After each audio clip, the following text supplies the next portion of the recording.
Nature's like team hotel and restaurant within the town proper.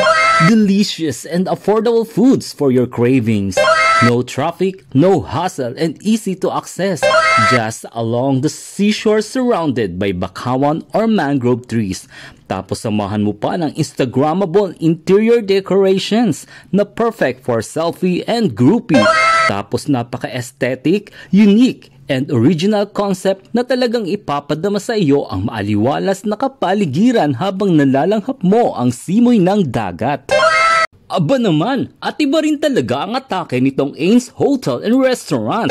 Dito lang yan matatagpuan sa 5 Don Pedro, Abellana Street, Barangay 2, Bayan ng Katanawan sa probinsya ng Quezon. At ito nga ay 252 kilometers away from Metro Manila or almost 6.5 hours to 8 hours na biyahe, depende sa inyong mode of land transportation.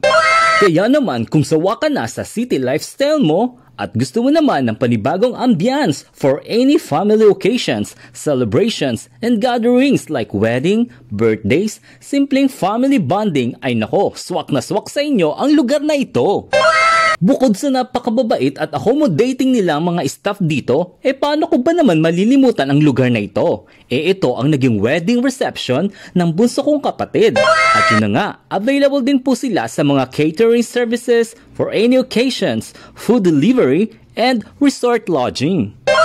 Kaya naman talagang masasabi ko lang na kung ang habit mo ay ang kumain, nako hindi ka katanawanin kapag hindi mo alam o napuntahan ang Ains. Tuwot lang yon mga ka-Ronstar. Syempre, may mga kababayan pa rin tayo na mas choice nila ang magluto o mas gusto pa rin ang sarili nilang luto kesa ang kumain sa labas.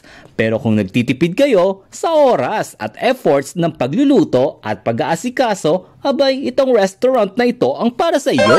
At ang kinugusto ko nga sa lugar na ito ay yung kanilang mga decorations kasi i-share ko lang sa inyo ang favorite ko pong kulay ay yellow-green. So it's either green or yellow or any combinations ng mga kulay na yan ay talaga namang swak na swak sa aking taste. Kaya naman tuwan-tuwa ako dito, siguro yung may-ari dito ay nature-friendly rin katulad ko. Nature-friendly? Baka naman nature lover. Sorry naman po.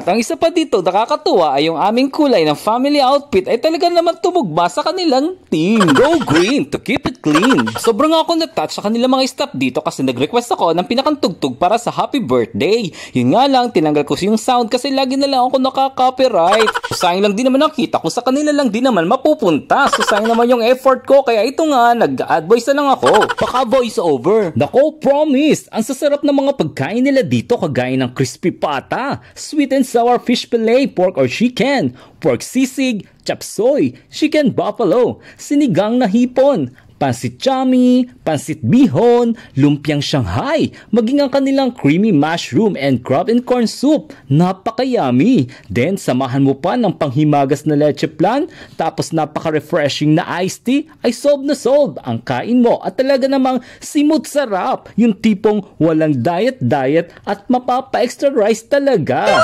Piling ko nga ay kumain ako sa isang Chinese restaurant.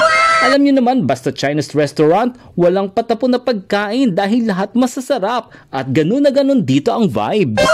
Kahit ngayon tipong busog ka pa, ay tsak na mapapakain ka dahil lang yan sa aroma at sa itsura ng mga niluto nila.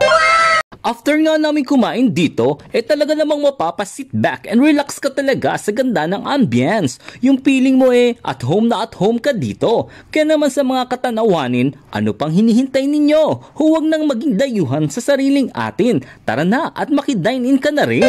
Yun, sugod na. Basta may dalang pambayad ha. Siyempre, tiyawot lang mga ka-Ronstar.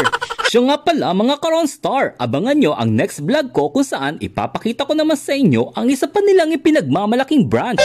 At ito nga ay ang Ains Beach Resort na matatagpuan lang din dito sa bayan ng Katanawan sa Barangay Madulaw. Maraming salamat mga ka-Ronstar sa palagiang panonood at pagsuporta. See you again on my next video. Thank you very much.